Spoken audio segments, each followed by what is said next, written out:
वक्रतुंड महाकाय सूर्यकोटि समप्रभ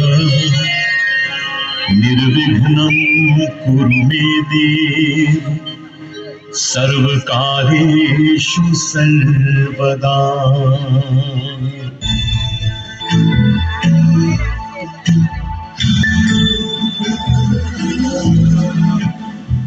सुमनसवन्दित सुन्दरि माधवि चन्द्र सहोदरि हेममयि मुनिगणवन्दित मोक्षप्रदायिनि मञ्जुळभाषिनि वेदनुते पङ्कजवासिनि देव सुपूजित सद्गुणवर्षिणि शान्तियुते जय जय हे मधुसूदन कामिनि आदिलक्ष्मि जय पालय माम्।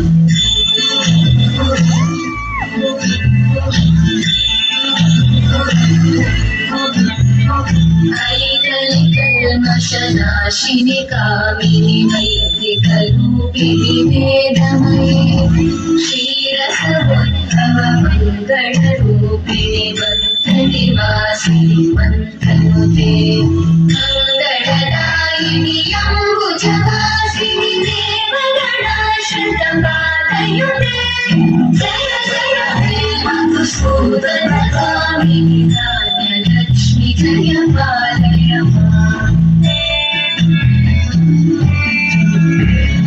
जय वरवर्णिनि वैष्णवि भार्गवि जय जय दुर्गतिनाशिनि कामिनि सर्वफलप्रदशास्त्रमये रतगजतुरगपदादि समान्तपरिजनमण्डित लोकनुते हरिहर ब्रह्म सुपूजित सेवित तापनिवारिणि पादयुते जय जय हे मधुसूदन कामिनि श्रीधरलक्ष्मि पालय माम्।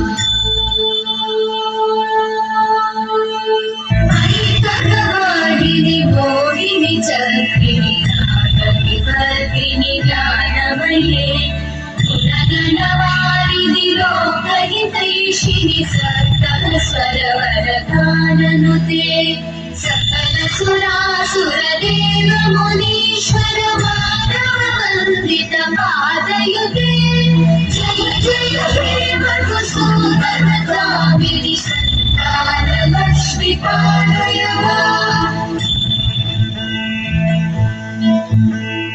जय कमलासनि सर्वविदायिनि ज्ञानकृपासिनि गायमये अनुदिनमर्चित कुङ्कुमधूसर भूषित वासित वाद्यनुते कनकधरा स्तुति वैभववन्दित शङ्कर देशिक मान्यवते जय जय हे मधुसूदन कामिनि विजयलक्ष्मि जय पालय माम्। जयत सुरेश्वरि भारति भार्गवि शुभविनाशिनि मधुसूदन कामिनि श्रीधरलक्ष्मि पालय माम्।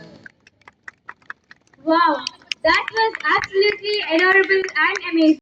చేసి వక్రతుండ మహాకాయ గణేష స్తుతితో ప్రారంభించి అష్టలక్ష్మి స్తుతి 8 దిక్కుల్లో 8 లక్ష్మీదేవుడి కింద అద్భుతంగా ప్రజెంట్ చేసిన మా పిల్లలందరికీ a big round of appreciation all the parents.